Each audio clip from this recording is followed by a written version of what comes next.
Welcome everyone again out to Fairview Park Hospital. We're here in the emergency room area of the hospital here with Dr. Jasper, and welcome back again. Dr. Jasper, thank you so much for joining us, taking time out. We know you have to see a lot of people. You were just stabilizing a patient from what we understand. Every time I come through here, it's just amazing to me how many people are working so diligently to care for the patients throughout the emergency room area. There's a reason they're in the emergency room, right? Yes, and we try to do our best to make everybody comfortable, right?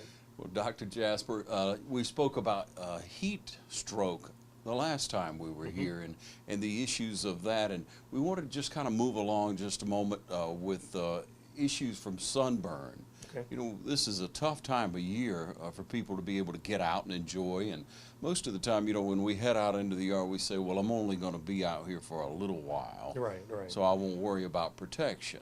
Well, I always like to preface my discussions with saying, hey, I'm here to help you enjoy yourselves, but to do it safely. And the best prevention for sunburn, or the best treatment for sunburn, is prevention. So there are a couple things we always try to remind people. One, if you have infants, 6 months and less, you want to avoid them altogether having direct sunlight. Okay. You want to keep them out of the sun because they won't be able to sort of have the same protection we have as adults. The second thing is for everyone, make sure that when you go out, you want to have, proper attire. You want to have your best protection from the direct sun. So whether it's wide brim hats, and in many cases, people don't realize actually clothing. So wear your clothing. So you young guys that like to go out with your shirts off, it's maybe not the best idea, but wear your clothing, wear hats, and then something that we all can do is to put on sunscreen. And I think the biggest thing that we can do to help our patients and to help just our general population and the community understand is the importance of wearing sunscreen. So a few myths that I like to always try to dispel. One is, because it's cloudy outside, it does not mean that you will not sunburn. Most people actually believe that because it's cloudy, there's no way they're going to get a sunburn, but they forget that the UV light still comes through those clouds. Another thing is that the environment around you does contribute to your ability to burn. So a lot of people think, well, I'm going to the pool, it's going to be water, I'm not going to burn, I'm going to the pool. But they don't realize that the reflection from the sunlight off that water can actually intensify and increase their chances for sunburn. The same happens with people who go, skiing.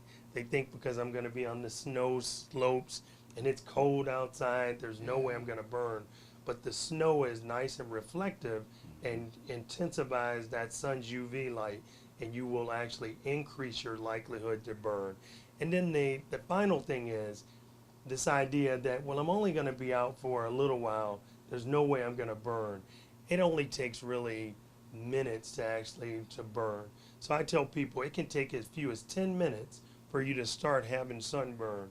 So when you think you're just going to go lay out, I'm just going to get a little bit of sun, I'll be out for, half an hour, I'll be fine. Chances are you're not going to be fine. Yeah, you're going to start enjoying yourself and you're going to be out there longer. Same thing with yard work and things. I guess you should reapply. Yes. So let's talk a little bit about sunscreen. So first thing is, I always recommend, I know you go to the store and you see all these SPFs, which is supposedly the power that it provides for prevention of sunburn. I tell people I always recommend at least 50.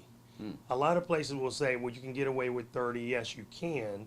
But one thing about sunscreen that people don't realize is that it does come off.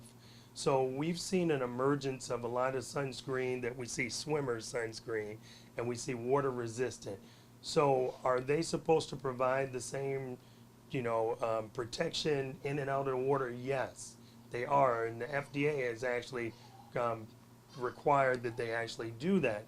The problem is when you sweat and when you swim, no matter how good you are, it comes off. So the important thing is, one, apply your sunscreen I usually say about 20 to 30 minutes before you go out. And the reason being is you want to have an opportunity to really create a barrier. Most of the time, if you put it on right away and you go right out, you still have some that's not really totally covering all the areas of your skin. When you give it a little bit of time, it tends to layer out and gives you a protective layer. Number two, remember after you swim and after you sweat, you really do need to reapply your sunscreen. Most people have the idea that I put it on in the morning, I'm good until the night. The recommendation generally is to reapply sunscreen every 2 hours. So it gives you a great opportunity, you get a free massage from yourself or your loved one, and you get to put some more sunscreen on. Yeah, and then hydration, doctor, that's probably important as well, right? So we talked about that with just sun and heat exposure in and of itself. Hydration is important for whatever you're going to do when you're out in the heat. One, hydration also hydrates your skin. So it gives you a healthier skin, which gives you a better chance for, a barrier and protection from the sun. Remember, every exposure to, sun and every sunburn actually increases your likelihood for early wrinkles and other skin diseases like skin cancer. So you want to hydrate, you want to protect, and you want to prevent most of all. Okay, so just for a moment now, doctor, the sun isn't necessarily bad for you. Matter of fact, there, what is it, vitamin D that you get from the sun? Yes. Modest amounts? Yes, and it's, like I started off with, I don't want to stop anyone from enjoying it. I will tell you, I personally, I feel like I'm a sun child. I was born in July, and the sun makes me happy. Yeah. And so for a number of people, it's great for your mood. It definitely is great for your level of activity. And as he mentioned, you do get vitamin D from your exposure to the sun. So by all means, go outside, enjoy, be active. We want everyone to get out, and especially our kids to be out and, and do active things. But just make sure you protect yourself. And again, the best treatment for sunburn is prevention. Okay, now, doctor, at what point do you, or are you able to view someone who has a severe sunburn and say, we might need to have this looked at? Now, it can be very uncomfortable, as we've seen from people around us. Maybe ourselves have gotten burnt to the point where you want to put some type of aloe on or something, and you suffer through a night or what have you. And then there are the sun blisters that you see that some people get. So I mentioned it doesn't take long to burn, but typically your symptoms, usually the first sign or symptom may be the sort of redness and you're starting to have pain. That may start as early as 3 to 5 hours after you've had your exposure. So, at that point, your best treatment is, one, get out of the sun. Two, you can apply cool, moist towels or something. You can actually, at that point too as well, if you have, a calming or soothing lotion, that may actually do quite well for you. But what we tell people is that a sunburn, although you think of it as just the skin, all of your sun exposure is still systemic, or it affects your entire body. If you have a burn that's, one, covering a large percentage of your body, you start to feel nauseated, you're feeling dizzy or lightheaded, you start having a lot of blistering, and you generally feel ill, that's the time I think you need to, seek some medical attention, whether it's your doctor or coming to see us in the emergency department. So the biggest thing is when you feel sick from your sunburn, that's a sign that it's probably more than you can handle at home. Okay, so you should make the trip over. Fairview Park, emergency room here for you 24 hours a day. Dr. Jasper and his staff always ready to serve you, and we appreciate that very much, Doctor. Thanks for sharing with us, and we hope you get out and enjoy the sun in a healthy way.